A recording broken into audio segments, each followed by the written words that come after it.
Selamat mendengarkan kisah Yesus Kristus, sebuah kisah mengenai kehidupan dan pengajarannya. Kisah ini mencerminkan pengaruhnya yang besar terhadap sejarah manusia.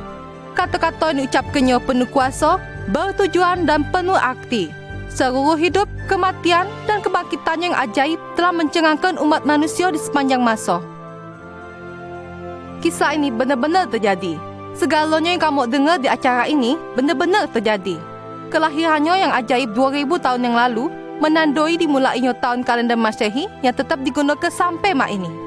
Yesus dilahirkan sebagai orang Yahudi dan hidup di sebuah negara yang disebut Israel. Umurnya cuma 33 tahun. Sesudah itu dihukum mati dengan cara dipaku ke kayu salib. Yesus tidak merasa terkejut, tiba-tiba ditangkap dan dianiaya. Karena dialah ngomong kepada muridnya bahawa dia datang ke dunia untuk menyerahkan hidupnya sebagai penebus dosa umat manusia. 3 tahun sebelum kematiannya, Yesus melakukan perjalanan dari kota ke kota menunjukkan pengajaran kepada setiap orang bahawa ia datang dari surga untuk memberikan kehidupan kekal bagi mereka yang galak menerima pengampunannya. Tawaran ini menunjuk jaminan kepada para muridnya bahawa mereka akan hidup kekal bersama Tuhan di surga. Menunjukkan bahawa dia anak Allah, Yesus banyak melakukan mujizat. Misalnya dengan menyembuhkan orang sakit, nedu ke badai dan hidup ke orang mati. Cerita yang paling lengkap mengenai kisah hidup Yesus pacak ditemukan di jera kitab suci yang disebut Injil.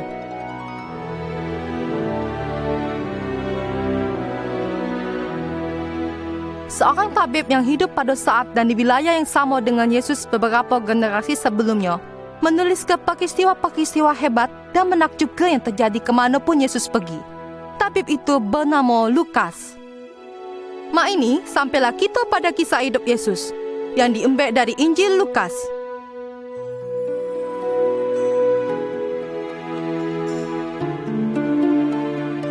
Pada zaman Kaisar Agustus jadi raja di Roma dan Herodes raja Yudea, Tuhan mengutus malaikat Gabriel nemui gadis dari sebuah dusun yang bernama Nazaret. Nama gadis itu Maria. Malaikat itu ngomong kepada dia dan katanya, "Jangan takut, sebab awak dapat kasih kurnia dari Allah. Sesungguhnya awak gek ngandung dan melahirkan bayi lanang, dan namanya dia Yesus." Mak mana baca? Aku masih gadis. Roh Kudus kaget turun kepada awak, dan budak itu kaget disebut anak Allah yang maha tinggi. Kerajaannya tak bakal berakhir. Beberapa lama sesudah itu, Maria mengandung. Sudah itu ada berita kalau Elizabeth dulunya juga mengandung, yang sudah bertahun-tahun tidak boleh anak.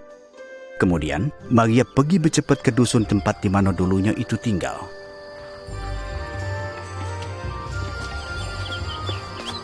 Elizabeth! Maria, dolongku. Diberkatilah awak di antara betina dan juga kandungan awak. Waktu aku dengar salam awak, budak di jero rahimku bergerak kegirangan.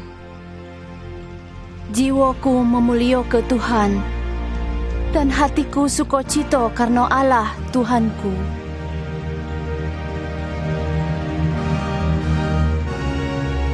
Mak ini segala keturunan bakal menyebut aku berbahagia.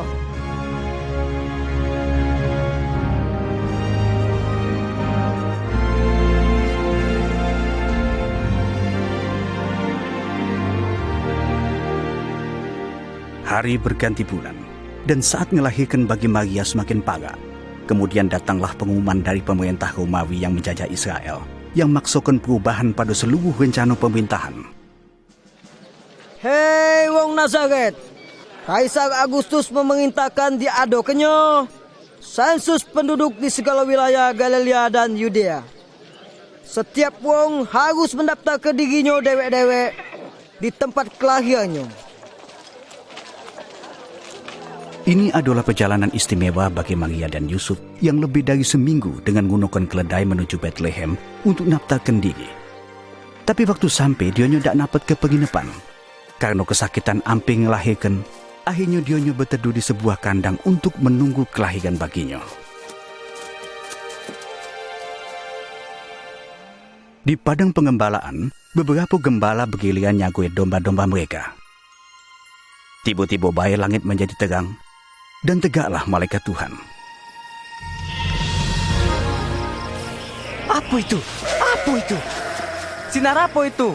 Cahaya yang memenuhi langit. Malaikat, itu malaikat. Hari ini lah lahir bagimu juru selamat, ialah Kristus Tuhan di kota Daud. Kota Daud? Bethlehem. Baik, kita ke Bethlehem. Jenguk apa yang terjadi di sana. Berita ini datangkan sukacita bagi para pengembala tersebut. Tradisi Yahudi ngajarkan kepada mereka bahwa kakek bakal datang Mesias atau juru selamat yang bakal lahir di dunia dan menyerahkan hidupnya untuk menebus dosa umat manusia. Maka mereka bercepat untuk menyingok bayi yang baru lahir itu. Oh, mujizat. Para gembala tersebut cepat nyari tempat Yusuf, Maria dan Yesus. Bayi itu dibungkus dengan jarit lampin dan ditiduk ke jero palungan. Pada waktu gembala balik, mereka terus nyeritakan tentang kejadian malam itu. Mereka memuji Tuhan karena sudah mengutus juru selamat. Segala yang dijenguknya dan didengarnya sama persis dengan yang dikatakan malaikat itu. Peraturan orang Yahudi ngaruh setiap bayi lanang berumur 8 hari mesti disunat. Karena itulah seminggu sesudah suatu upacara keagamaan yang penting itu, Maria dan Yusuf ngawak bayinya ke Yerusalem yang berada di puncak bukit Yudea.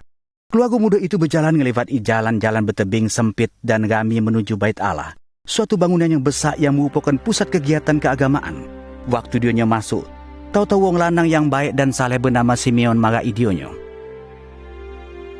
Roh Kuduslah nyanyikan kepada Simeon bahwa dia tak akan mati sampai dia nyingok sang Mesias yang sudah lama ditunggu kedatangannya oleh bangsa Yahudi untuk menebus dosa. Sesudah nyingok bayi Yesus yang terpilih itu, Simeon mengangkat kedua tangannya dan berdoa. Tuhan, biarlah hamba-Mu ini pergi juru damai, sejahtera-Mu. Sebablah ku jingok keselamatan-Mu. Dia ni sudah dipilih Allah. Tuhan memberkati. Keluarga baru itu akhirnya balik ke Nazaret. Maria masih kerap mikirkan kejadian-kejadian luar biasa selama kelahiran bayinya. Tapi segalanya itu disimpannya baik jero hati. Waktu terus berlalu. Waktu Yesus berumur 12 tahun, keluarganya pergi berjalan ke Yerusalem untuk merayakan Paskah, suatu hari yang penting yang setiap tahun diperingati di negara tersebut. Tapi waktu mereka siap nak balik, galuh-galuh terkejut karena tahu Yesus dak katik. Selama 3 hari dengan penuh kekhawatiran, Yusuf dan Maria mencarinya ke Yerusalem. Akhirnya, dionya menemukan Yesus ada di Bait Allah, duduk di tengah-tengah para alim ulama. Budak ini luar biasa. Dia dari Nazaret dan tertinggal di sini. Kami minta maaf nian. Anakku, ngapa kau berbuat macam ini? Kami cemas nyari kau. Ngapa nyari aku? Apa kamu tidak tahu kalau aku harus ada di rumah bapak aku? Sudah tu Yesus balik ke Nazaret bersama orang tuanya. Yesus makin bertambah besar dan bijaksana, makin dikasihi oleh Allah dan manusia. Dalam tahun ke-15 pemerintahan Kaisar Tiberius, datanglah firman Tuhan kepada Yohanes anak Elizabeth keponakan Maria. Dia ngomong kepada orang banyak tentang pentingnya bertobat dan ngejauhkan diri dari dosa, serta dibaptiskan dan hidup sesuai dengan kehendak Allah. Mereka memanggilnya Yohanes Pembaptis. Bertobatlah kamu dan baptiskanlah dirimu, dan Allah bakal mengampuni dosamu. Yohanes nyampaikan berita tentang pertobatan itu di pinggir sungai Yordan, di mana dia pacak ngomong kepada orang banyak. Kemudian dia baptiskan segala orang yang percaya kepada firman Allah yang disampaikannya. Makanya tertulis di jero kitab Nabi Yesaya, ada suara yang berkata di padang gurun, siapkanlah jalan untuk Tuhan, luruskanlah jalan baginya. Setiap lembah bakal ditembun, dan setiap bukit menjadi rata. Jalan yang berliku diluruskan, dan yang berlekuk diratakan. Dan segala wong akan nyingok keselamatan Allah. Apa yang harus kami lakukan? Apa yang harus kami perbuat? Tunjuk ke kami jalan untuk balik. Katakan apa yang harus kami lakukan. Siapa yang punya 2 lembar baju, mesti nganjuk siko untuk yang tidak punya. Dan siapa yang punya makanan, harus membaginya. Guru, kami ni penagih pajak. Mak mana dengan kami? Jangan menagih lebih dari biasanya. Katoke, apakah kau Kristus? Aku baptis kau dengan banyu. Tapi yang berkuasa dariku kek datang. Muka tali selopnya pun aku tidak pantas. Dia bakal membaptis dengan Roh Kudus dan api. Di tangannya ada nyego untuk nampi dan ngumpul ke gendum ke jero lumbung. Tapi sekam dibakarnya. Pada waktu itu Yesus yang sudah dewasa berumur sekitar 30-an magai sungai Yordan dan minta Yohanes untuk baptiskan dirinya. Waktu Yesus metu dari banyu, dia berdoa.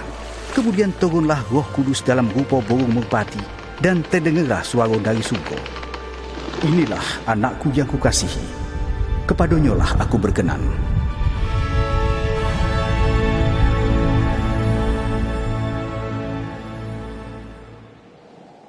Sudah itu Yesus yang dipimpin Roh Kudus ke padang gurun dan tinggal selama 40 hari. Di sana dia dicobai iblis. Selama itu dia tidak makan apa-apa. Waktu dia ngerasa lapar, iblis marahi dia dan ujinya. Kalau awak anak Allah, suruhlah batu ini jadi roti. Yesus nyawab mak kayu yang tertulis juga Alkitab. Ada tertulis, wong hidup tidak dari roti bae, tapi dari setiap firman Allah.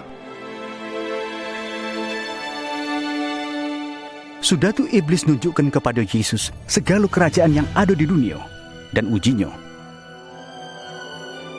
Aku berkuasa di pucuk segala kekayaan dan kemuliaan itu.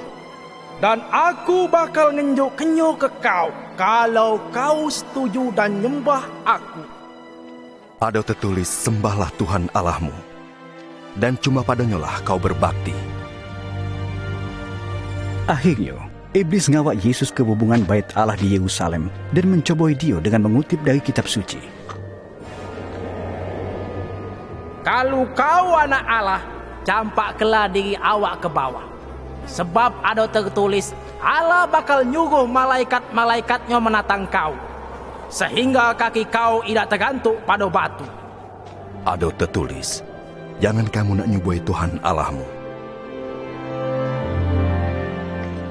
Sesudah Yesus dicobai, dia berjalan ke utara menuju Nazaret, tempat di mana dia waktu kecil dulu. Pada akhir minggu pada hari Sabat, Yesus pergi ke tempat ibadah orang Yahudi yang dinamakan sinagoge. Atas permintaan pemimpin rumah ibadah tersebut, dia dikongkon maco dari kitab suci. Roh Tuhan ada padanya. Karena aku ngenjuk ke kabar baik kepada wong miskin. Aku diutus untuk ngenjuk tahu ke pembebasan bagi yang tertawan, penjinguan bagi yang buta. Buat ngebebas ke wong yang tertindas. Dan ngenjuk tahu ke kalau tahun rahmat Tuhan lah datang. Luar biasa. Ma ini genaplah nats ini. Sewaktu kamu dengarnya. Firman digenepi. Karena cuman Mesias yang pacak ngenepi janji itu. Mak mana kami tahu? Tentu awak akan berkata, Tabib, sembuhkanlah diri kau dewek. Lakukanlah di tempat asal kau segala yang kau buat di Kapernaum. Sesungguhnya, kata Nabi yang dihargai di tempat asalnya. Nabi, penghujat, malu ke? Dipikirnya siapa dia? Dia tu kan anak tukang kayu itu. Singkir ke dia. Singkir ke dia dari sini. Bawa dia. Wong banyak itu nyoba nguntal ke Yesus dari tebing, tapi dia nerobos kerumunan itu dan melanjutkan perjalanannya.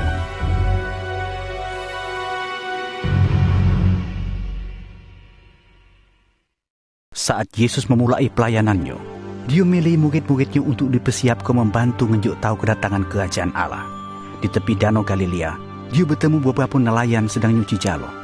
Mereka adalah Simon Petrus, Yakobus, dan Yohanes. Di pagar dionyo ada 2 perahu nelayan.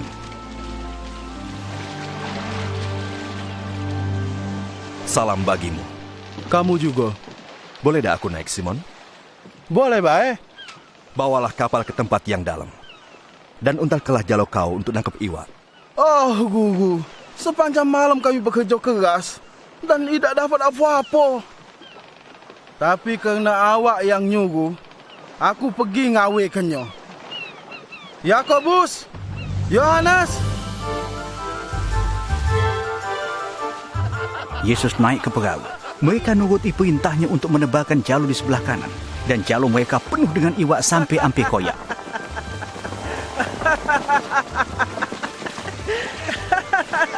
Yohanes, Yakobus, gawat perahu kau tu. Terus tolong kami, cepat. Kami boleh lewat banyak. Cukup. Sudah.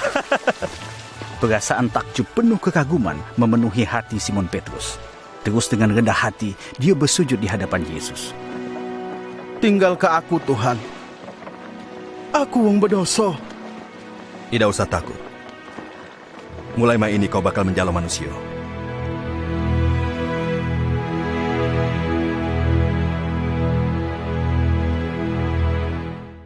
Kemanapun Yesus pergi, banyak uang melo inyo.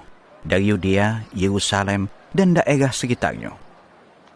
Banyak uang datang untuk disembuhkan dari penyakitnya, atau mereka yang kemasukan setan. Setiap uang berusaha menjamah Yesus untuk dapatkan kesembuhan dari kuasanya. Selamatkan kami, Yesus. Kami perlu Engkau mak ini, Tuhan. Banyak uang datang kepada Yesus. Mereka sangat terkesan akan berita tentang kerajaan Allah. Nasihat yang sangat keras menusuk hati, tapi sangat mempengaruhi kehidupan mereka yang mendengarnya, yaitu tentang hal-hal yang dikehendaki Allah. Berbahagialah kamu yang miskin, karena kamu umat Allah. Dan kamu yang mak ini lapar bakal dikenyangke.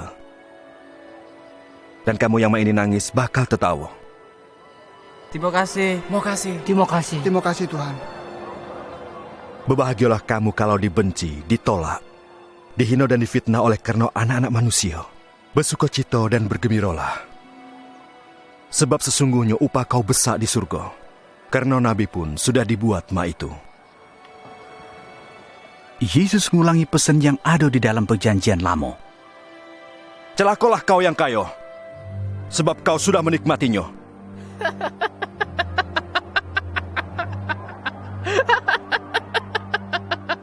Dia tidak galak kai. Pasti dia orang gila. Celakalah kau yang lagi ketawa, karena kau bakal nangis.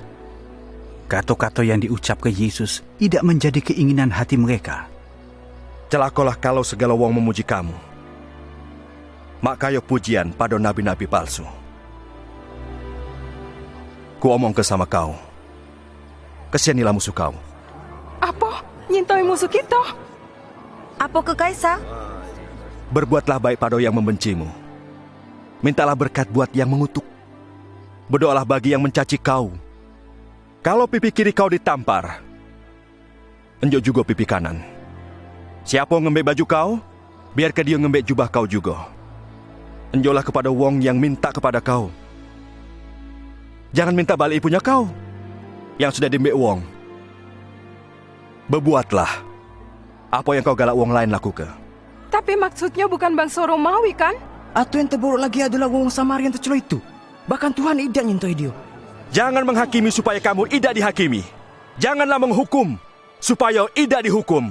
Ampunilah, dan awak bakal diampuni. Injulah, dan awak bakal diinjuk. Sebab ukuran yang awak pakai bakal dipakai untuk kau. Pimpin kami di jalan-Mu, Tuhan. Kalau cuma nyayangi wong yang nyayangi kau, apalah jasa kau? Wong berdosa pun ngelakukannya.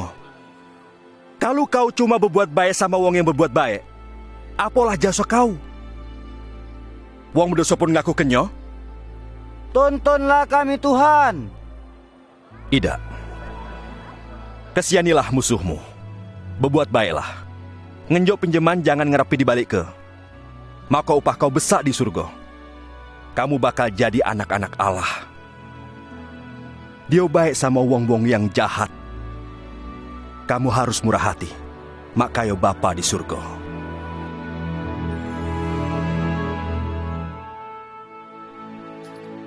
Pengajarannya luar biasa. Dia muat uang banyak kagum dengan apa bayi yang digawenya. Suatu hari, sewaktu berjalan pada pusat perdagangan Kapernaum, Yesus nyingok Matius Lewi pemungut pajak sedang duduk di loket pajaknya. Dia mengut pajak kepada uang-uang yang melewati kota itu.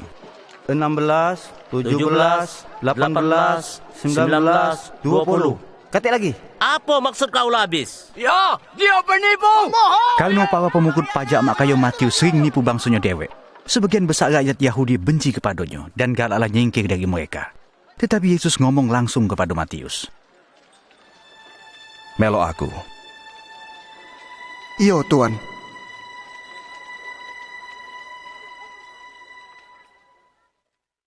Sesudah Yesus semalaman berdoa kepada Allah, kemudian Yesus memilih 12 ekor uang untuk jadi muridnya, yaitu mereka yang secara khusus disiapkan untuk mewartakan berita gembira.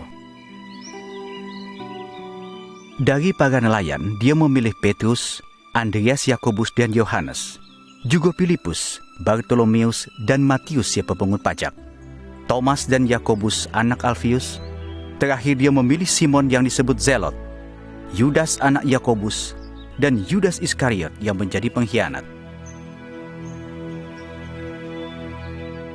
Sewaktu pengikutnya semakin banyak, para pemimpin agama khawatir akan pengajarannya. Dan pengikutnya sebagian besar adalah mereka yang diasingkan dari masyarakat. Tapi ada juga yang tidak. Mak kayu Simon uang Farisi yang adalah pemimpin agama. Simon menyatakan pengen mengenal Yesus lebih jauh lagi. Aku pengen kenal dia. Apa kau kira dia Mesias? Maka Simon pun mengajak Yesus makan bersama untuk mengetahui apakah dia adalah uang kepilih yang sudah lama ditunggu bangsa Yahudi. Yesus dan muridnya sampai di rumah Simon dan melepas sandalnya di depan pintu. Mereka menuju ruang makan yang menyenangkan, di mana Yesus diminta duduk bersebelahan dengan tuan rumah. Budak-budak, jauhlah kau. Payo pergi. Budak-budak pengen dapat perhatian juga. Setiap uang duduk dan nunggu untuk dilayani. Apa yang digawi kenyo di sini? Aku tak tahu. Ada orang betina tak bermoral datang ke rumah itu ngawak sebotol minyak wangi. Dia dengar kalau Yesus nak makan bersama di rumah ini. Apa yang digawe kenyo? Betina itu marahi Yesus. Dengan banyu matanya dia masuk kaki Yesus dan dikeringkannya dengan rambut panjangnya serta diciuminya kakinya.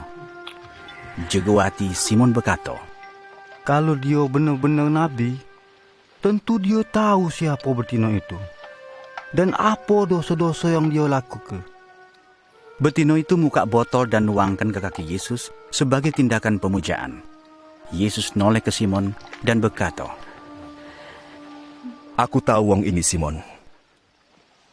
Dengar ke? Ada 2 wong berutang sama si kau wong. Masing-masing 500 dan 50. Karena tidak sanggup bayar, utangnya dia berdua galau-galau dihapus ke. Manalah yang paling bersyukur? Menurut aku, wong yang banyak utangnya. Awak benar. Jinggolah betino ini. Aku masuk ke rumah kau. Kau dah ngenjuk aku banyu untuk nyuci kakiku. Tapi dia nyuci kenyo dengan banyu mato dan ngelap dengan rambutnya. Awak tidak nyium aku. Tapi dia terus-terusan nyiumi kakiku. Kau tidak minyai kepalaku. Tapi dia minyai kakiku dengan minyak wangi. Sesungguhnya, kasihnya yang besar nunjuk ke kalau dosanya yang banyaklah diampuni. Sebab wong yang sedikit diampuni, sedikit juga berbuat kasih. Datu Yesus ngomong kepada Tino itu, Dosa kaulah diampuni. Ma ini pergilah dengan damai sejahtera.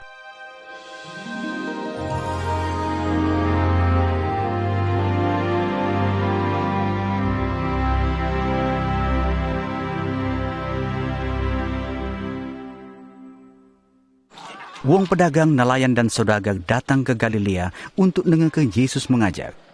Di antara kerumunan itu ada para petani yang tidak mengetahui kepastian musim panen. Mereka nganjuk Yesus kesempatan untuk mengajar tentang kerajaan Allah. Si kau petani pergi nabur ke benih. Sebagian benih nyampak di pinggir jalan, terus ditijak wong. Dan burung-burung makannya. Ada yang nyampak di tempat batu-batu. Terus tumbuh denget, terus layu karena tidak dapat banyu. Sebagian nyampak di semak duri. Tumbuh tapi terimpit. Terus mati. Sebagian nyampak di tanah yang subur. Terus tumbuh dan ngasil ke buah. 100 kali lipat. Para murid berusaha nyawa ke Yesus dari kerumunan wong banyak yang terus ngenjui pertanyaan. Guru, apa maksud dari perumpamaan itu?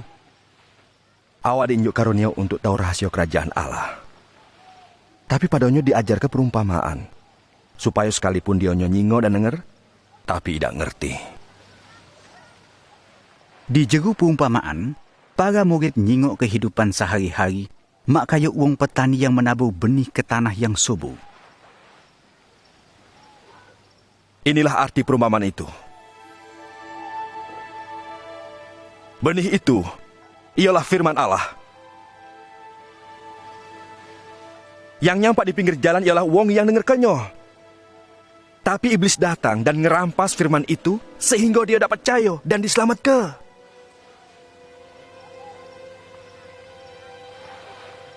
Yang nyampak di tempat batu-batu ialah wong yang dengarkan dan nerimonyo. Tapi tidak berakar. Dia percaya denget. Dan masa percobaan datang, dia murtad. Yang nyampak di semak duri ialah wong yang denger. Tapi kekhawatiran sama kenikmatan duniawi ngimpit dia. Sehingga tidak ngasil ke buah. Yang nyampak di tanah yang subur ialah wong yang dengar firman dan disimpan di jero hatinya. Dan bertahan sampai ngasil ke buah.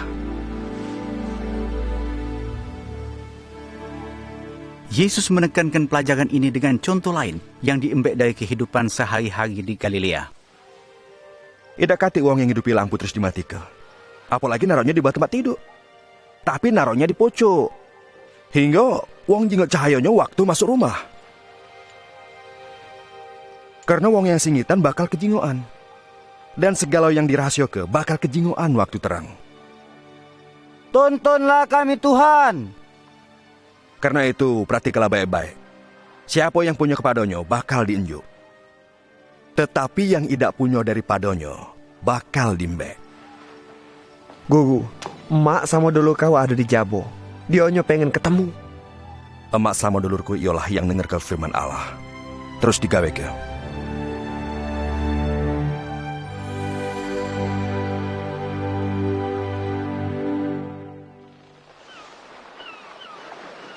Pada suatu hari, Yesus dan para muridnya naik ke sebuah perahu dan berniat untuk berlayar ke tepi danau Galilea. Kejingoannya nak ada pada besar. Mak kayunya bakal ada pada besar. Oh, siap! Badai menerpa mereka sehingga perahu itu tergulang galing mak kayunya nak balik ke perahu. Tapi Yesus tertidur. Guru! Guru! Yesus! Kita bakal celaka! Gelombang ngembat kita! Kita bakal binasa! Tolong! Tolong, Guru! Yesus tegak, nyegak angin dan gelombang badai itu, serta menenangkannya. Kita diselamatkannya!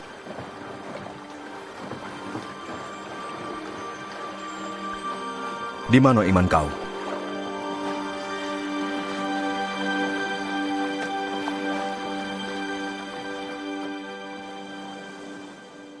Sesudah danau balik tenang, Yesus dan para pengikutnya berlayar ke wilayah Gadara. Yesus berjalan ke daratan, bertemu wong lanang yang tak berbaju dan kemasukan setan, dan nyampak tersungkur di hadapannya. Yesus, Anak Allah yang Maha Tinggi, Kau apokah aku? Aku mohon. Jangan siksa aku. Siapa nama kau? Legion. Tuhan, kami minta, jangan usir kami ke jurang maut. Biar kami masuk ke jero babi-babi itu.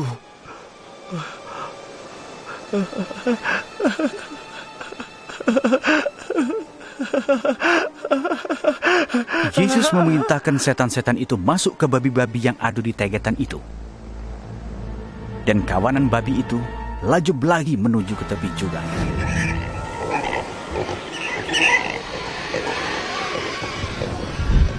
Hei! Balik! Berhenti! Berhenti! Balik! Babi-babi itu nyampak ke jurang, masuk ke laut dan mati tenggelam meninggal ke gembalonyo. Pergi dari sini! Kau tukang sihir! Tinggalkan kami! Pergi dari tempat ini! Ma ini uang yang kemasukan setan itu laba baju dan duduk di kaki Yesus. Sesudah bebas dari setan, gainyo pun bersinar penuh kedamaian. Aku nak melok dengan kau. Izinkan aku bersamamu. Baliklah dan ceritakanlah galau-galaunya. Dan uang itu pun melakukan perintah Yesus. Kemanapun dia pergi degadaga, dia nyeritakan tentang kesembuhannya dan macam mana Yesus sudah mengubah hidupnya.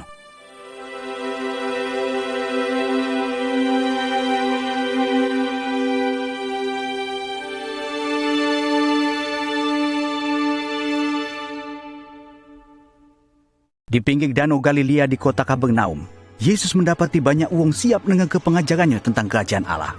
Tiba-tiba dari kerumunan uang banyak itu, datanglah uang lanang bernama Yairus. Dia adalah penguasa tempat ibadah uang-uang Yahudi. Dia datang! Dia di sini! Jingok! Yesus! Yesus! Aku mohon selamatkan anakku!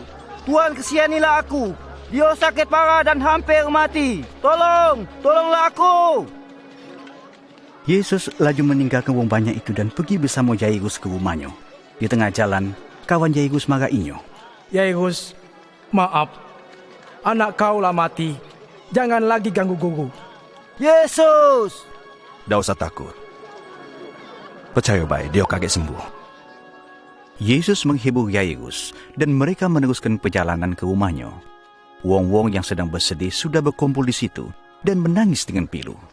Sesudah mereka memasuki halaman, Yesus ngongkon mereka menjauh dan cuma mengizinkan Yairus, bininya, dan ketiga murid Yesus, yaitu Petrus, Yakobus, dan Yohanes, untuk masuk ke rumah itu. Tapi mereka nemukan budak betina itu sudah terunjuk di pucuk kelaso.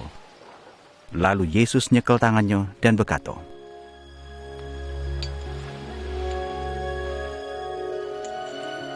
Tak usah nangis. Budak ini tidak mati, tapi dia cuma tidur. Nak, bangunlah. Budak itu buka matanya dan duduk. Dia hidup lagi. Dia bangun? Anakku? Dia hidup? Lanjut dia makan. Aku minta, jangan cerita ke sama wong lain.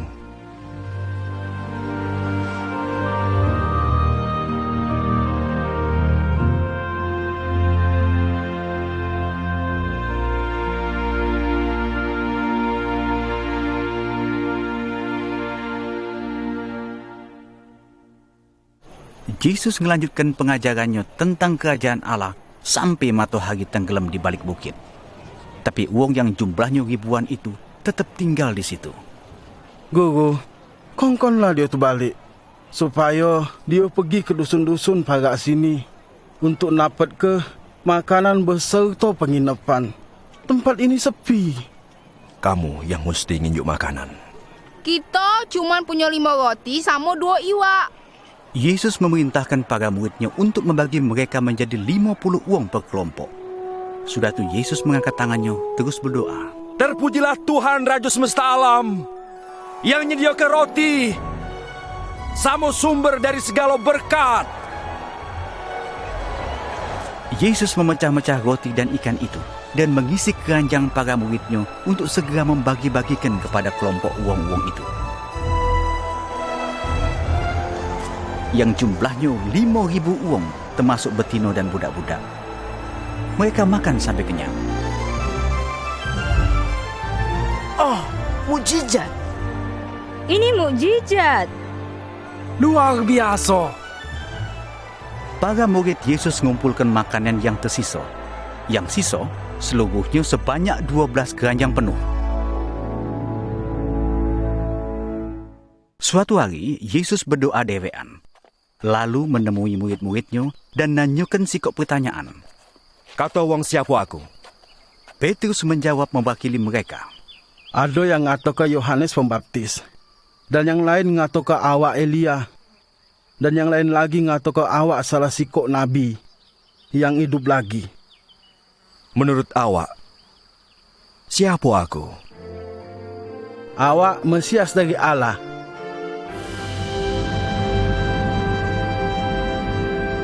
Jangan kata ke samo siapa baik. Anak manusia mesti menderita dan ditolak. Dia nak dibunuh, tapi bangkit pada hari ketiga. Yesus menubuatkan kematiannya di kayu salib. Ia juga berjanji akan bangkit dari kematian 3 hari kemudian. Tapi para muridnya tidak memahaminya.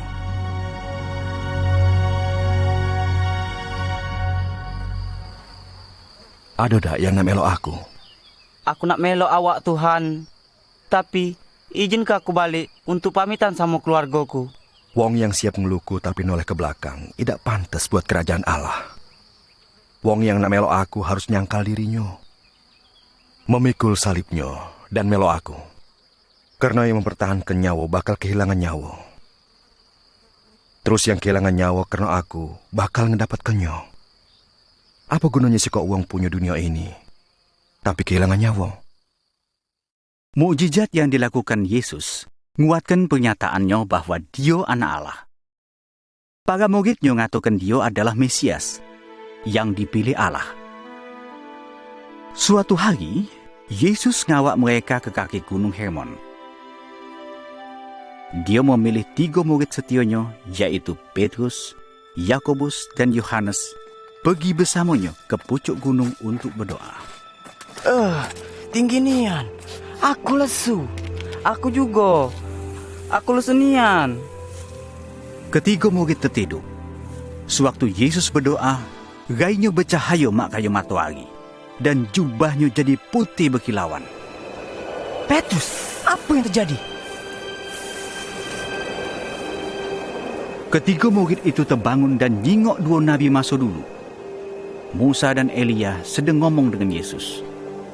Awak bakal ngenepi maksud Allah. Awak bakal mati di Yerusalem.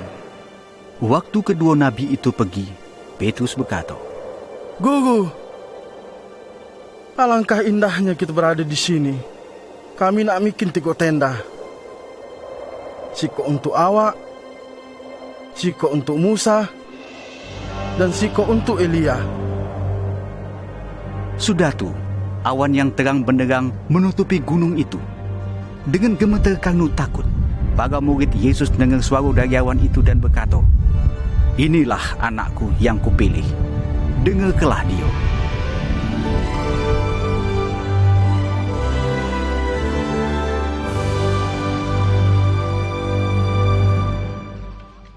Menyusul kejadian yang luar biasa di puncak gunung, Yesus bersama Petrus, Yakobus, dan Yohanes turun lagi, nemui murid-murid yang lain. Uang-uang berkerumun ngelilingi budak bujang yang kemasukan setan. Dia datang! Dia di sini! Jingok! Guru! Guru! Aku minta awak jingokkan anakku. Tolonglah dia. Kerana dia anakku sikok-sikoknya. Akulah minta murid awak ngusir roh jahat itu. Tapi dia tak baca. Hei angkatan yang tidak percaya dan sesat. Berapa lama lagi aku harus tinggal di antara kamu? Gawana kau kesini. Setan nguntal ke badan budak bujang itu ke tanah dan berguling-guling. Yesus memerintahkan setan metu dari badan budak bujang itu. Dan sejak itu menjadi baik. Bayinya pun cegah. Alangkah hebatnya.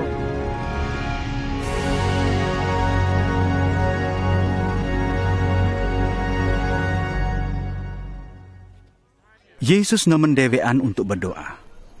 Suatu hari, murid-muridnya magai dengan sikap permintaan penting.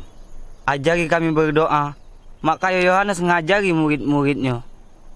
Kalau kamu berdoa, katakan, Bapa kami di surga, dikuduskanlah namamu. Datanglah kerajaanmu, jadilah kehendakmu di bumi makayo di surga.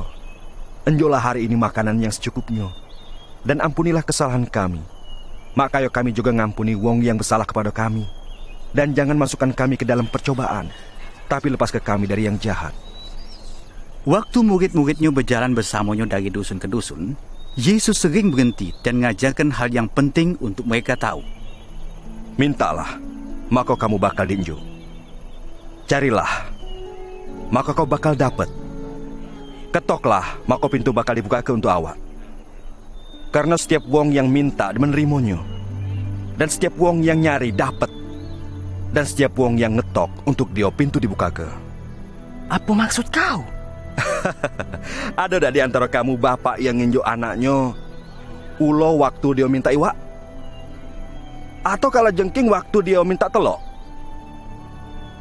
Kamu yang jahat tahu nginjuk yang baik pada anak-anakmu. Apalagi Bapamu yang di surga, dia bakal nunjuk ke Roh Kudus kepada mereka yang mintanya.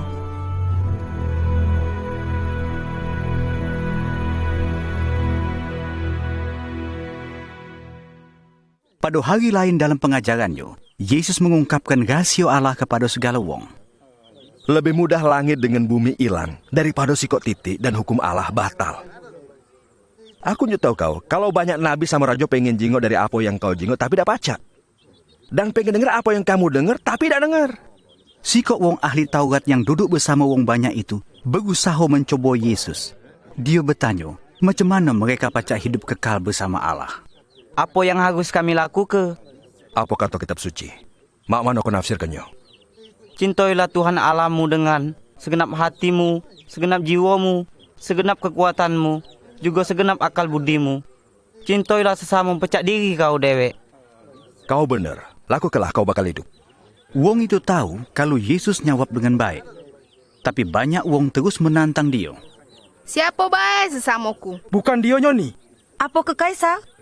Tahu kalau di antara mereka saling membenci, Yesus mulai ngomong ke sebuah perumpamaan. Para pengikutnya dengan mudah ngerti apa yang disampaikan. Di sebuah jalan yang sunyi dari Yerusalem ke Yeriko, nemen terjadi perampokan terhadap pejalan kaki yang kurang waspada. Kelompok perampok sering bersembunyi di belakang tebing di dekatnya. Ada wong lanang turun dari Yerusalem ke Yeriko. Dia dianu dan digebuk, disiksa, dirampok, terus ditinggal kenyo. Datang si ko imam melewati tempat itu. Waktu jingok wong itu, dia nyingkir dan lewat bae. Ma itu juga si ko Lewi yang lewat di situ. Dia jingok wong itu, tapi dia juga lewat bae. Kapan tuh datang wong Samaria melewati tempat itu.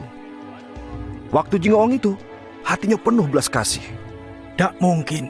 Tak mungkin. Wong Samaria kau pasti ngotai. Mana mungkin? Uang yang dibenci itu mantu uang Yahudi. Dia marahi uang itu terus mersih lukonyo dengan minyak dan anggur dan dibalutnya. Terus dia dinaik ke pucuk keledainya, terus dibawa ke tempat penginapan dan dirawatnya. Besoknya dia ngenjuk 2 keping perak ke yang punya penginapan, terus katanya,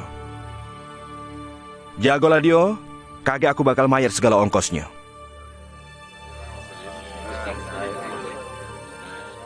Manalah di antara wong 3 itu yang lah bertindak mak kayo sesama wong yang dirampok itu?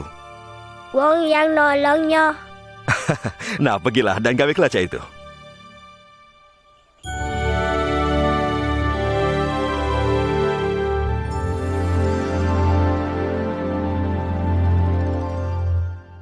Kerana Yesus pergi ke Galilea, banyak orang berkerumun yang menunggu sangku yang penuh cinta kasih dan pengen menyentuh pengajaran yang penuh makna.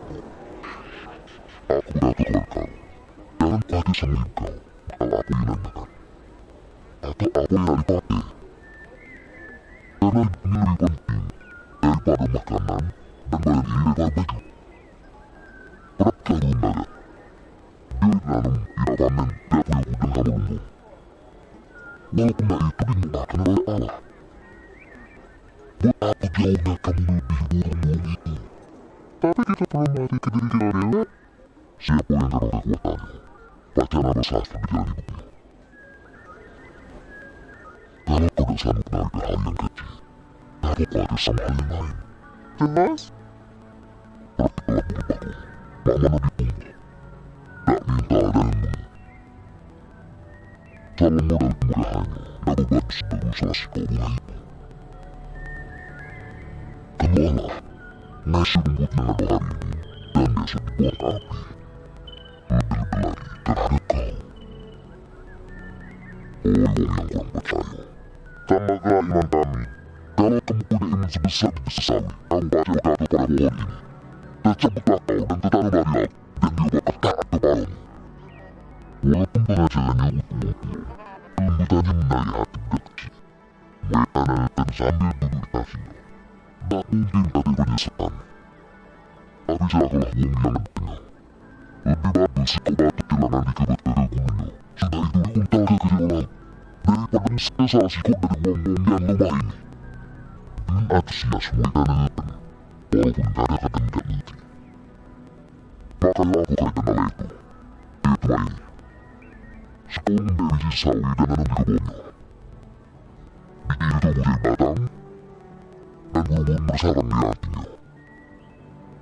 Dimanalah kerajaan Allah itu sesungguhnya? Kerajaan Allah tidak baca di timur. Kata yang ngomong, dia di sana, aku di sini. Karena kerajaan Allah ada di laut, bakal tiba waktunya Allah nanti masalah si oleh hari-hari manusia.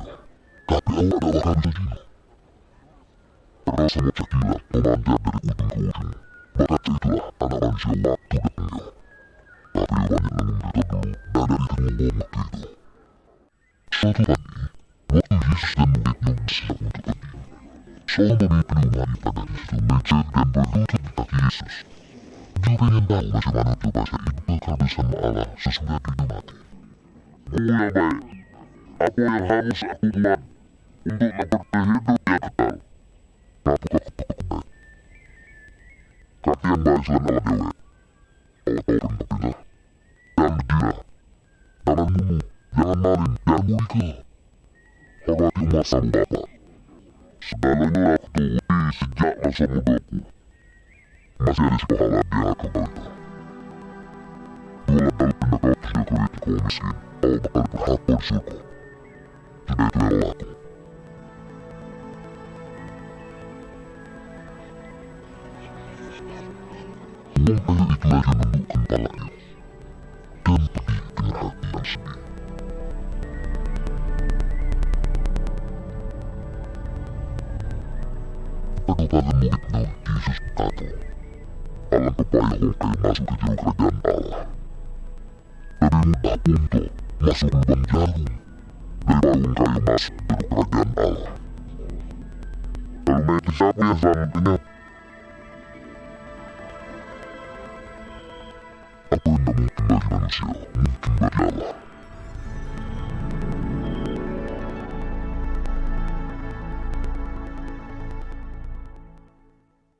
Puji Tuhan, tunjuk kendala yang lurus Tuhan. Kami pengajaran yang luar biasa tentang Allah dan kasihnya kepada uang-uang yang tersinggir dari masyarakat. Maka Yesus membuat uang banyak milik ini, kemanapun dia pergi. Pada satu hari, dia dan para murid mengenali suatu kota kecil, di mana ada uang pengemis duduk di pinggir jalan. Hei, ada apa? Ngapa? Yesus yang di Nazaret sedang lewat. Yesus! Anak Daud, disinilah kami. Apa yang saudari kamu tahu? Aku pengen minum lagi. Tengoklah. Iman kau yang bukan. Aku buat minum. aku pakai Nina. Aku pakai Nina.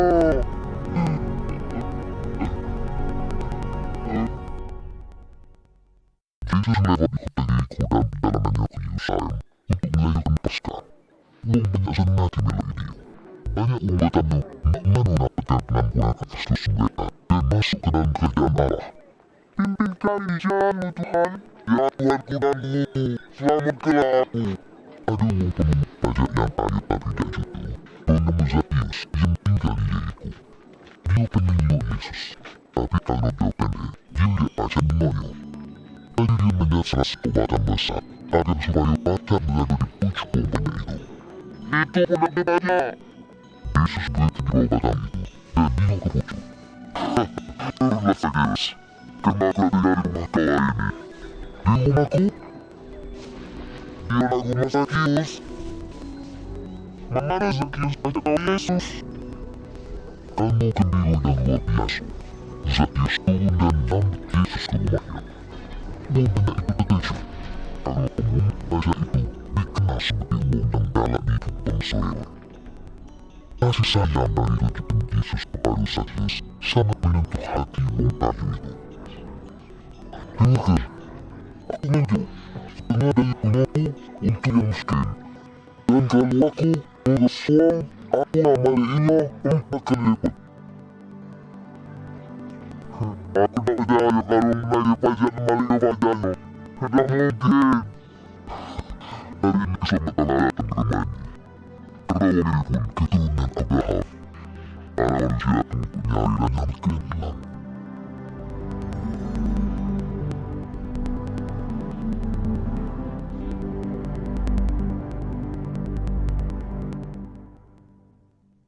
Dalam perjalanannya ke Yerusalem, Yesus menemukan keledai. Hal ini mengakibat peristiwa kitab suci 500 tahun sebelumnya, yaitu bahwa raja yang kaya memasuki kota mengendarai keledai mulu. Uang banyak menyambut kedatangannya dengan mengambilkan dia sebagai raja. Puji Tuhan, uang ini benar dunia untuk berjalan yang lurus Tuhan. Hosana, Hosana, Hosana. Beberapa pemuka agama yang ada di situ mulai memprotes Yesus. Oh, kabar murid-murid Adam. Gua mau bersama kau, kalau dia diam, maka batu ini yang bakal nyerit. Aduh kita datang, kasih beri keselamatan. Sana yang jauh, bila dipegang, buka mataku. Waktu Yesus ambil ala Yerusalem, dia berhenti. Dia sering mendapatkan kehancuran kota itu, kalau Umban tidak menerima dia sebagai Mesias. Kalau baik, awak ngerti aku yang terunduk dari istana dari kerajaan Moria. Di dalam harinya waktumu semua, batang tangan di sekelilingnya melakukan terus berkehendak segala arah. Dan di jalan tembok kau, dia beri raja ke kamu. Kau sama anak kau. Dan dari bawatan biar kasih bawa tepul kesenangan, karena awak dan hati saat selamatan awak. Waktu Yesus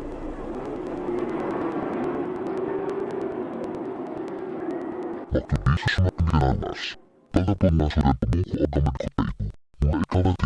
para pengikut Yesus. Aku tahu kalau banyak orang mau menjadi raja. Aduh, raja suruh dari kacau dan mencuri kita gila sebelumnya. Dia datang berpernyataan, kalau suruh pokoknya, jangan otomatis. Pengikutnya semakin bertambah. Mereka melakukannya dan berpikir dia layak. Kau harus hati-hati. Kamu uang ini banyak mengakibatkan. Kau kutuntut. Mungkin dia benar. Ini saat kau melanjut video. Seminggu sebelum Paskah, yaitu perayaan keagamaan khusus diadakan di Yerusalem, Yesus melewati pilihan bait Allah dan memasuki halaman luas. Coba pintu bagus. 16, 17, 18, 19, 20. Sekali, aku mengukir kau habis. Bait Allah adalah tempat untuk melakukan pemujaan dan berdoa. Tetapi para pemuka agama itu memiliki tempat suci itu sebagai pasar yang nami, di mana para pendekar melakukan jual beli binatang untuk membantu bait Allah. Yesus marah, dibalik kemudian itu, yang sini datang dan coba. Pues, aku adalah hamba Tuhan, dan kamu tidak kesal menyambut. Dia masih letak aku. Henti kerja, Unaka Punaga.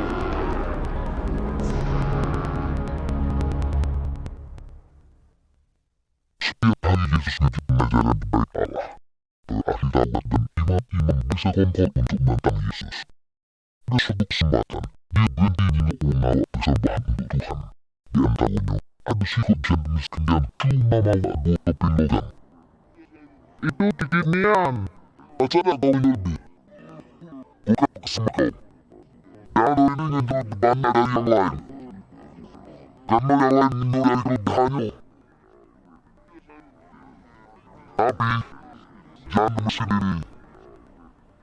Nyentuh ke segala yang dia punya.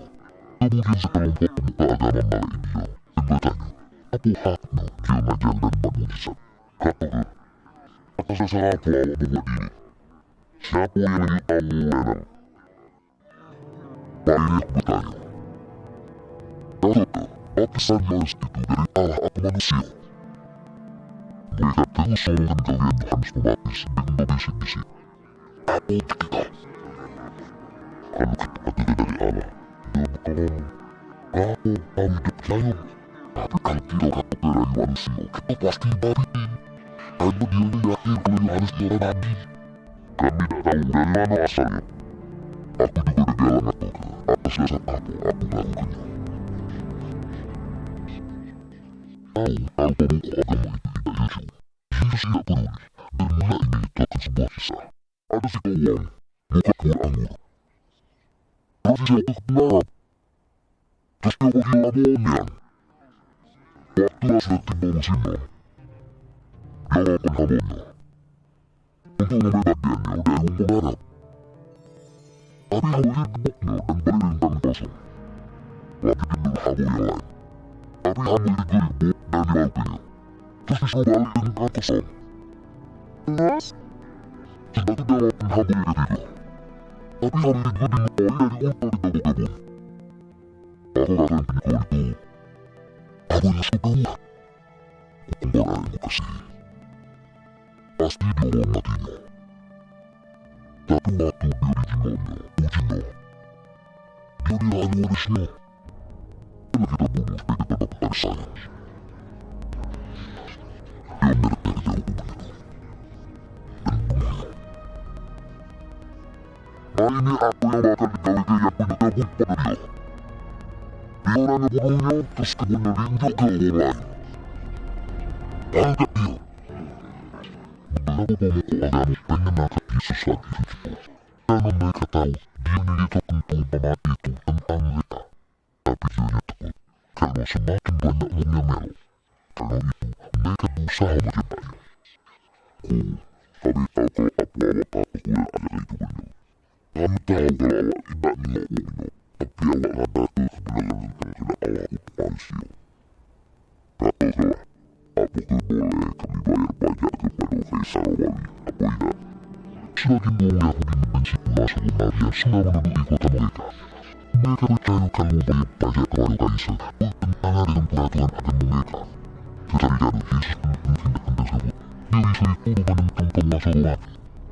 Yesus dengan cepat menjawab, hati-hati Tuhan, dia mbak. Dia akan terus kependuit. Gambar dan nama siapa di sini? Kalau mau tunjuk dari Kaisar, aku yang Kaisar punya. Dan itu Allah, aku yang Allah punya. Aku adalah penawa itu. Para pemuka agama kagum dengan omongan Yesus, tetapi mereka terus bersekongkol untuk membunuh Yesus. Jalan keluar datang dari salah si tokoh itu dewe. Iblis memasuki Yudas Iskariot, dan dia diam-diam menemui para pemuka agama dan setuju untuk meyakinkan Yesus harga 30 keping perak. Pada saat itulah bangsa Yahudi merayakan pesta Paskah. Petrus dan Yohanes, dua orang murid yang dekat, diminta untuk mengangkat domba dan membuat persiapan makan. Sudah Yesus dan 12 muridnya berkumpul di ruang kecil sebuah rumah. Mereka duduk mengelilingi meja.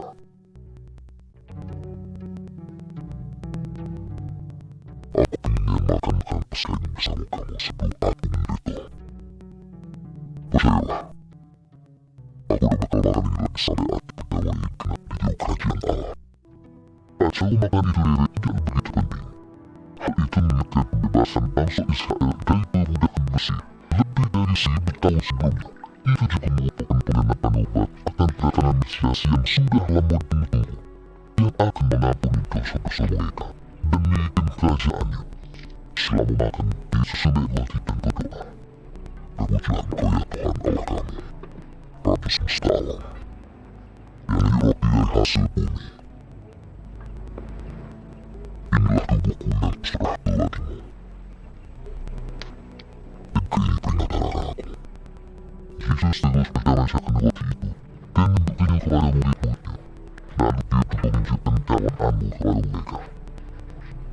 "Terpujilah Engkau ya Tuhan Allah kami, Raja semesta alam, yang memberkati pohon anggur.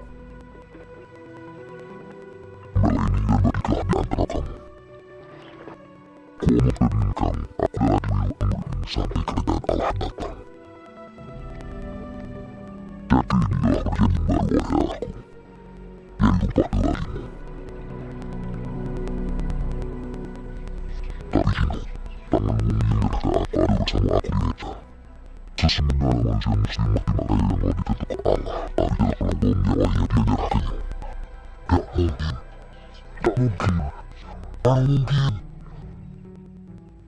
Siapa pengkhianat itu Tuhan?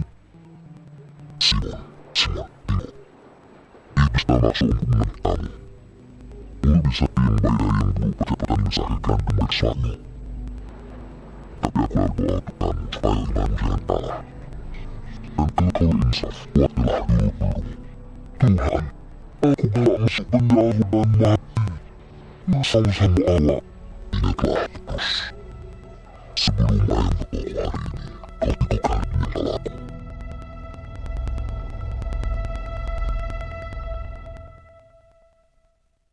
Malam itu Yesus dan para muridnya meninggalkan Yerusalem ke Bukit Zaitun untuk berdoa.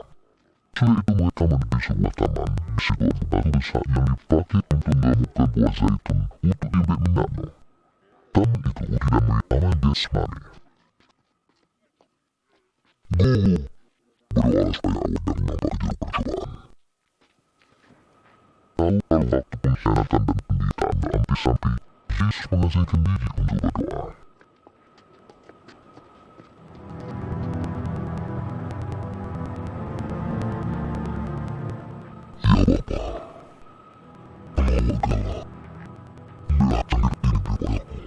tapi janganlah kehendak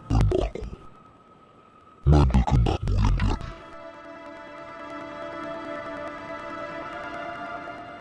Karena semut berat penderitaannya, sampai pinggirnya netes, makanya tersandarlah. Malaikat datang dari surga untuk makin dia. Sesudah selesai berdoa, Yesus menengok murid-muridnya tertidur.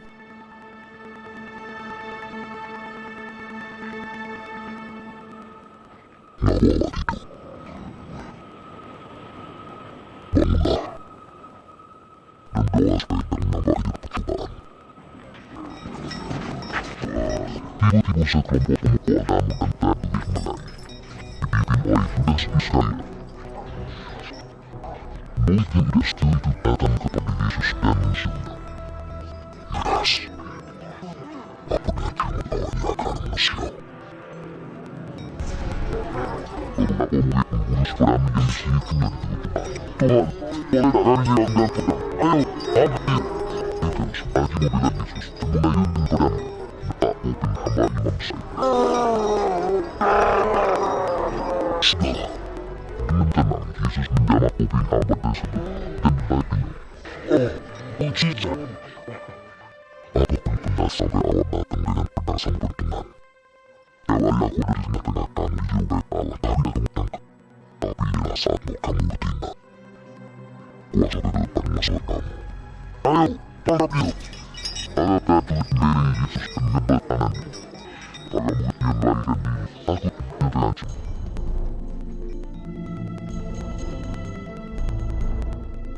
Melalui jalan-jalan yang belas dan sunyi di Yerusalem, para pengikut melihat Yesus ke istana Agung Kayafas. Seekor dia, Yesus memberitahu. Dengan betapa mata yang menghina dari beberapa pindah Allah, Yesus menembus halaman bait Allah. Sebuah pelatihan besar menyala di pada situ sewaktu pindaku menyiapkan diri untuk malam yang panjang. Petrus bergabung dengan para pindaku itu sambil duduk di sekeliling api sampai api yang menarinya. Kami juga bersama Yesus. Aku sama sekali tak kenal dia. Aku juga ingin sama-sama. Para pindaku menutup mata Yesus dan membukinya. Siapa yang membuka? Ayo, kamu. Siapa yang membuka?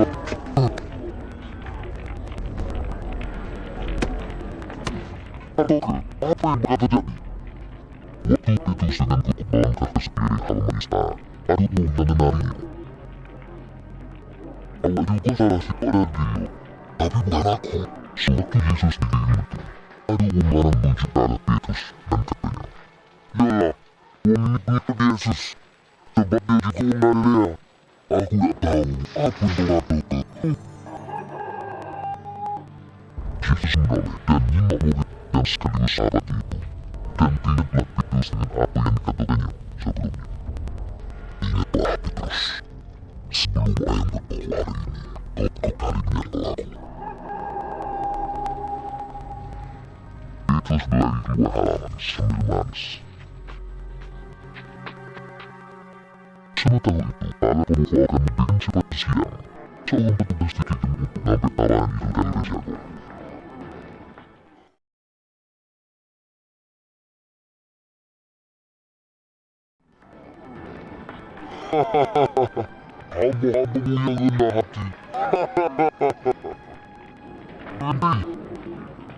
larang menuju pada Petrus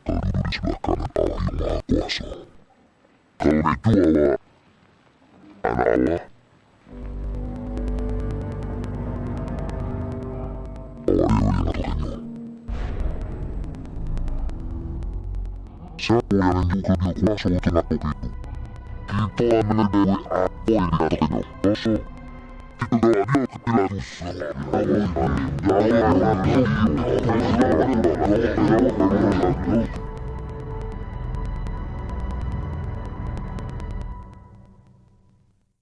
Petrus berlari keluar halaman sambil menangis. Sementara itu, para pemukul akan memberikan seperti siang, seorang petugas dikirim untuk mengambil tawaran itu dari Resyago. Hamba-hambamu yang rendah hati. Putriku Brady, bawa dia ke makam ayahmu. Pemukul agama menanya Yesus. Beliau tahu kali, awak Mesias? Kalau aku katakan, kamu tidak bakal percaya. Dan kalau aku tanya, orang bakal jawab. Mulailah ini anak manusia bakal duduk di sebelah kanan Allah yang Maha Kuasa. Kalau itu awak anak Allah, awak yang mengatakannya. Siapa yang menunjukkan dia kuasa untuk melakukan itu? Kita mengetahui apa yang dikatakannya. Masa kita bawa dia ke Pilatus. Pada dini hari, sekelompok penjaga bait Allah tepat di jalan-jalan sempit di kota Yerusalem, sambil menyeret Yesus menuju kediaman Pilatus, gubernur Mafia di wilayah Yudea. Dan Pilatus dikenal sebagai wong yang kecil yang sudah menggandalkan banyak orang Yahudi. Apa yang menyebabkan kamu pagi-pagi ke sini? Uang diri sebagai rakyat, diorang yang bekerja keributan di bait suci. Apa yang buat pekerja ini? Yang umumnya tidak peduli dengan alasan garis kalimat setempat. Tapi beberapa pendekatan kemasyarakatan. Aku dekati alasan untuk hukum dia ini. Kami tahu dia bersalah. Dia bayar pajak kepada Kaisar. Ngaku diri Mesias, Raja. Tak buang terhadap Yesus menempatkan Pilatus pada keadaan yang salu karena mencegah kembali kedudukannya. Raja? Aku tahu Raja wong Yahudi. Tak kau dokter. Dia mulai dari Galilea karena ini sampai di sini. Di Galilea.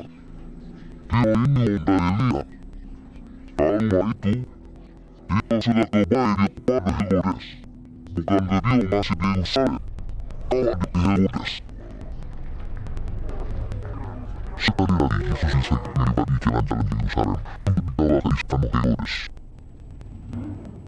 Siapa kau ini sebenarnya? Siapa yang jadi murid kau? Banyak uang atau kalau kau ajak buat mukjizat? Bawalah mukjizat. Yesus tak mau sepatah kata pun, tapi muka kamu dan imam-imam terus menuduh Yesus. Tuanku, dia hanya segala uang. Bagi berdiri lo. Raja.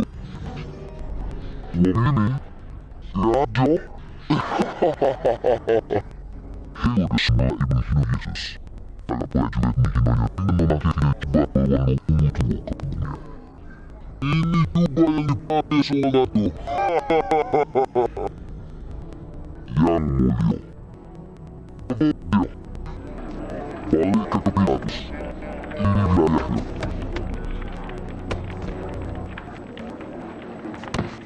Waktu Yesus, para prajurit minta muka akan membalik ke kediaman Pilatus.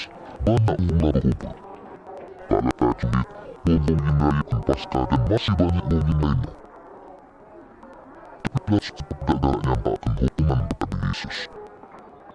Uang ini tidak pantas dihukum mati. Jadi aku nak bukti dan lepaskan dia.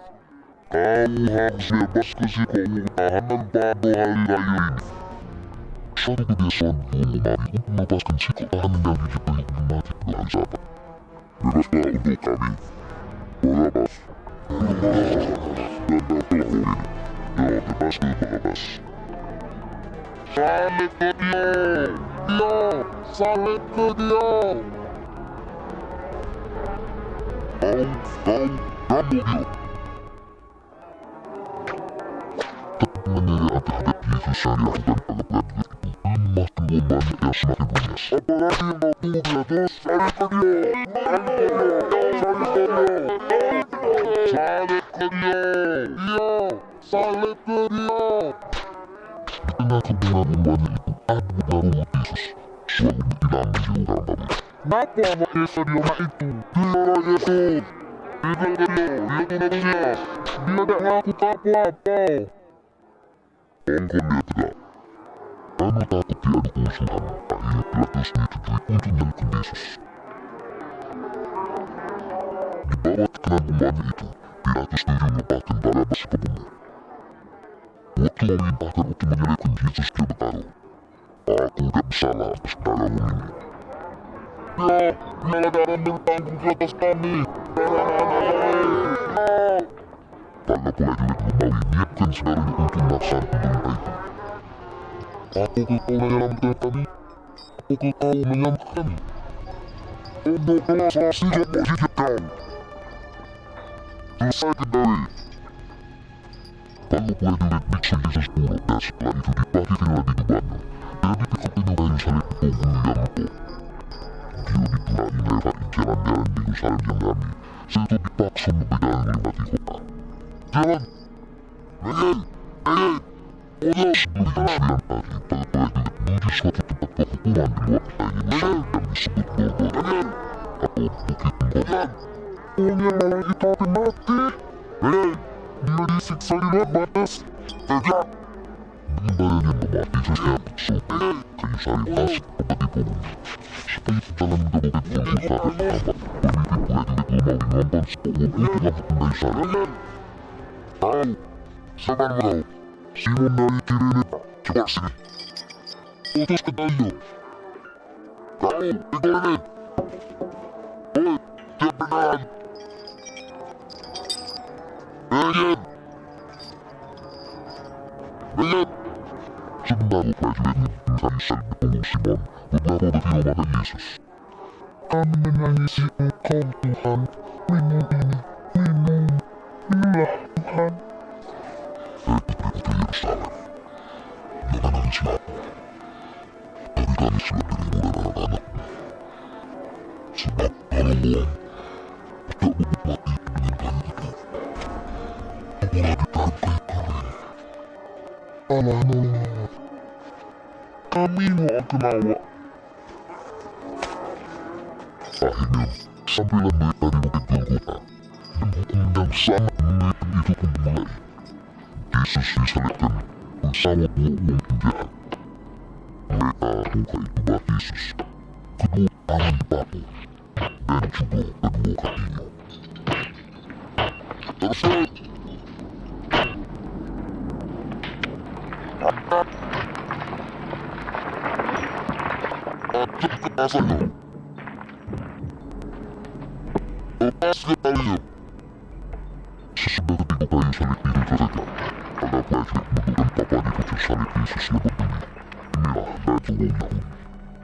Sebelum petunjuk datang, Yesus nimau hubungan-hubungannya itu dan ngomong dan bujuk kayu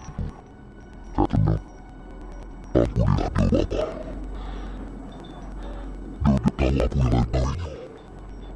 Dia tahu apa yang lain tahunya. Tegak dia tahu umpanya ada beberapa pemuka agama yang dapat menghukuman kepada Yesus. Mulai diselamatkannya, biarlah dia menyelamatkan dirinya.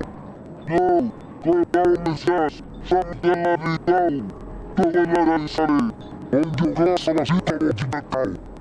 Para prajurit yang masih tinggal di situ kemudian mengundi jubah Yesus. Inilah jubah yang ajaib. Sini, ayo, berdiri. Oh, Tuhan, kenapa itu baik? Waktu Yesus kayu salib, sikap prajurit itu mengukakan dengan anggun asing muridnya. Selamatkan diri kau, kalau kau Ratu Yahudi. Yesus lupa anggun itu. Penjahatnya di sampingnya akhirnya ngomong. Mesias, selamatkanlah diri kau dan kami. Apa kau tak takut sama Allah? Dia menerima hukuman yang sama dengan kau, tapi dia tak salah. Biarlah aku Yesus, biar kau datang jadi raja. Aku berjanji. Hari ini Allah bersama aku di rumah. Firdaus. Waktu itu sudah lalu. Biarpun hari masih siang, tiba-tiba kegelapan meliputi seluruh negeri. Tak jauh dari tempat itu dia begitu baik oleh sebuah tua masuci. Di mana setahun sekali imam besar pergi ke sana untuk minta pengampunan Tuhan atas segala dosa manusia. Tidak bisa yang memisahkan antara ruang maha suci dengan ruang suci. Tiba-tiba kau lihat dari pucuk ke bawah. Bapa, di tanganmu. Kuslaki, jiwaku. Pemimpin pasukan sernino mati, tapi tidak sama dengan kematian Yesus. Terpujilah Allah, Nian, Ion benar. Seorang prajurit mengusung tembak lambung Yesus. Darah dan banyak mengalir itu, bukti kalau juara mati. Dan pada mayat-mayat itu dibiarkan bergantungan kayu salib semalaman. Tidak mati pada hari Sabat. Yesus dari Arimatia, seorang pemuka agama yang tidak setuju dengan hukuman mati, bertanya kepada Pilatus. Apakah berkenan untuk menghukum mayat Yesus? Pilatus membolehkannya. Yesus membungkus mayat Yesus dengan kain kafan. Diduduknya jauh kubur baru dan menutupnya dengan batu yang berat. Waktu Yusuf nak meninggal ke kubur, kini betapa beliau. Dia memeluk Yesus waktu dia hidup dan menyaksikan kematian dari jauh. Maafkan kami mengantar mayat Tuhan kami. Tak apa-apa, tapi bela, hari Sabat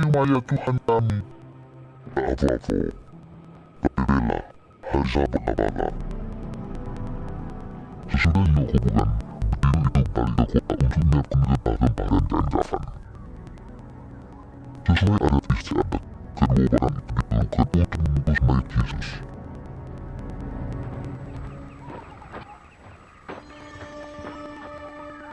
Waktu hari Minggu pagi, betina-betina bertebat pergi ke kubur Yesus.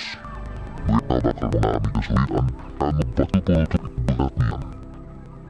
Alangkah terkejut dirinya, batu besar itu dipindahkan dan mereka menemukan mayat Yesus hilang. Yang mereka temukan di kubur itu cuma kain kafan.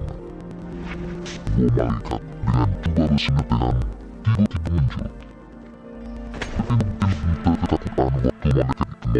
mereka. Ngapa kau cari dia yang hidup di antara orang mati? Dua kaki di sini, kita tangkap. Maka yang sudah dikatakan waktu di Galilea. Kalau anak manusia mesti diserahkan kepada wong-wong Yusuf, disalibkan dan bakal bangkit pada hari yang ketiga. Betina-betina itu ingat lagi dengan Yesus. Ingatnya apa yang dikatakannya waktu dia menjadi bukit dari menemukan sewaktu bersama-sama. Dan kata bersama siapa baik. Anak manusia mesti menderita dan ditolak. Dia tak dibunuh, tapi bangkit pada hari ketiga. Dengan pengertian yang baru, orang berdiri itu berjabat namai ke sebelas murid Yesus. Ilaga, bertulut goleng, kami masuk, dan mulai Tuhan kita. hilang. Apa? Mana Tuhan kita hilang? Dan tuh, dua malaikat tegak barat kami. Bercahaya. Matahari matahari. Ujinya, apa kamu yang itu yang tahu yang mati? Ini benar. Percayalah. Percayalah. Kami lagi banyak. Dia jual dewek. Kubuk itulah kosong. Tuhanlah pergi. Petrus, kau harus percaya pada kami. Petrus berlari untuk menyerbu Yesus. Dan sewaktu peristiwa yang menampakkan itu berlalu, dua murid lainnya bercepat menuju Yerusalem untuk melihatkan peristiwa tersebut yang lain. Lihat Tuhan Allah kita. Dia menyerahkan dirinya ke Simon. Kami tak mengenalnya waktu di perjalanan. Tapi waktu dia mencari roti, kami kenal dia. Dia Emmaus, aneh kali dia pergi ke sana. Dan sejahtera bagimu. Tahu-tahu Yesus tiba di tengah-tengah mereka, walaupun jalan lawang tertutup. Guru-guru, kenapa kamu takut? Kenapa timbul ragu-ragu dalam pikiran kamu? Ingat, tangan sama kakiku. Inilah aku. Kenapa lari kau balik tahu? Yesus marahin mereka supaya letakkan bekas-bekas paku di tangan dan kakinya. Ada murid untuk Mesias dua bakar dan dimakannya. Karena hal tidak punya daging menjual maka yang aduk-adukku. Inilah peraturanku yang sudah kukadokan kepadamu. Segala yang tertulis tentang aku dalam Taurat Musa dan kitab nabi-nabi yang kita masuk harus digenapi. Pakai tertulis, Mesias mesti menderita. Dan bagi di antara umat penyakit itu. Dari jauh namun, berita tentang kedaulatan yang penuh dosa mesti disampaikan ke seluruh bangsa, mulai dari Yerusalem. Kamu adalah saksi dari segalanya, dan aku mengutus Roh Kudus bagi kamu. Tapi kamu mesti tinggal di Yerusalem, sampai Roh Kudus turun atas kamu. Yesus nampakkan diri beberapa kali kepada muridnya, dan pernah satu kali lebih dari 500 orang. 40 hari sesudah kebangkitannya, Yesus terus ngajak murid-muridnya ke sebuah taman di Bukit Zaitun. Dia mengangkat tangannya dan berkata, Tuhan memberkati dan merahmati engkau. Kepada pula rindu ke segala kuasa di surga dan bumi. Karena itu pergilah dan jadikan segala bangsa muridmu, dan baptistarianya dalam nama Bapa, Putra, dan Roh Kudus. Dan ajarilah dia melakukan segala sesuatu yang aku perintahkan kepadamu. Dan ketahuilah, aku bersama kamu senantiasa, sampai kepada akhir zaman. Amin.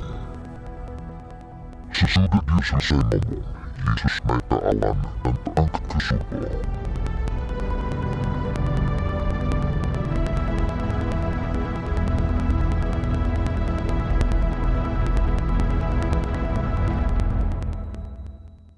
Dari kelahirannya sampai kenaikannya ke surga, hidup Yesus luar biasa. Dia tidaklah kayak orang lain yang pernah hidup.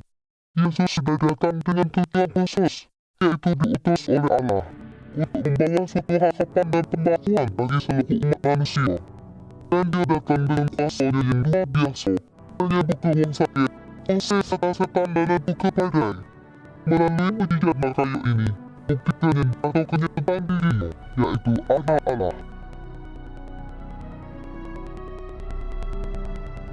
Yesus menyatakan dengan jelas bahwa dengan menerima dia sebagai juru selamat, kita boleh kehidupan kekal di dalam Tuhan sesudah mati.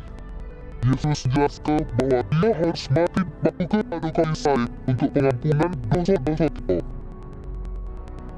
Dan kematian di akhir kemudian, dia melakukan bukti bahwa dia adalah anak Allah. Yesus berkata, Akulah kebangkitan dan hidup. Siapa yang percaya sama aku, dia akan hidup walaupun dia mati. Yesus mengampuni dosa-dosa dan isi hidup awak dengan kasih dan namanya. Dia pengen mencipta suatu kehidupan yang lebih baik dari yang awak alami ini. Suatu kehidupan yang berkelimpahan, yang berarti dan bertujuan. Dia menolong perumpamaan untuk menyatakan kebenaran ini. Aku tidak minta pintu dan engkau. Keluar ruang yang suaraku terus mendalam pintu. aku bakal masuk temu. Tapi untuk mengalami kasih dan pengampunannya dan memiliki hidup yang kekal bersama Tuhan sesudah mati, awak harus menerimanya sebagai juru selamat dan mempercayainya sebagai penebus dosa awak. Dengarlah sabdanya. Datanglah kepadaku segala yang capek, lesu, dan berulang berat. Aku bakal memberikan keleluhan kepadamu. Akulah jalan dan kebenaran dan hidup. Kata siapapun yang datang kepada Bapa melalui dan melewati aku. Kalau hal ini merupakan keinginan hati awak untuk menerima pengampunannya atas dosa awak, awak baca berdoa dengan iman. Maka Kristus akan masuk ke hati awak. Ini adalah cara untuk berdoa. Tuhan Yesus, aku memohon Engkau. Terima kasih karena Tuhan sudah mengampuni dosa-dosa aku. Aku buka pintu hati aku dan menerima Engkau sebagai Tuhan dan Juru Selamatku. Biarlah aku menjadi seorang pribadi yang sesuai dengan kehendak Tuhan. Amin. Kalau awak pengen Kristus masuk ke dalam hati awak, berdoalah dengan bersuara atau berhati. Tak kayak doa yang sudah aku ucapkan tadi. Tuhan Yesus, aku memerlukan Engkau. Terima kasih karena Tuhan telah mengampuni dosa-dosaku.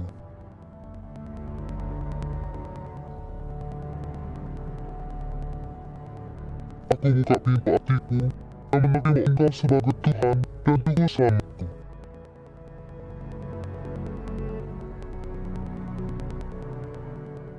Berilah aku menjadi seorang pribadi yang sesuai dengan kehendak Tuhan.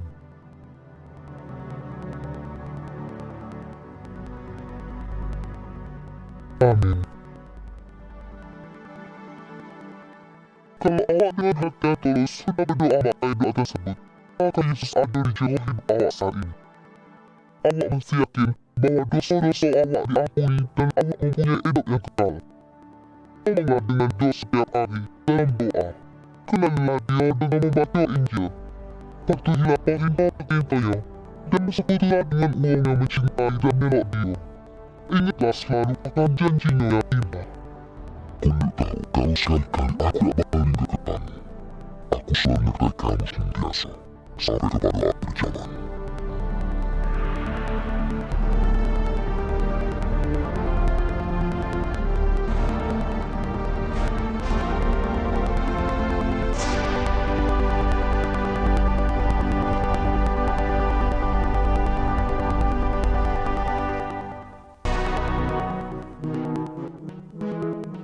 Awak sudah mendengar kisah Yesus bagian ke-6. Kalau awak ingin dapat ke kopi video Yesus, kaset audio dan CD kisah Yesus, atau awak pengen dapat ke informasi tentang Yesus, kirim ke surat awak ke Pelayanan Liputan, PO Box 2543, TKP 10025. Ulangi sekali lagi, Pelayanan Liputan, PO Box 2543, TKP 10025. Dengan senang hati kami menantikan surat saudara. Awak sudah mendengar bagian akhir dari kisah Yesus, sebuah akhir sekaligus suatu penggunaan.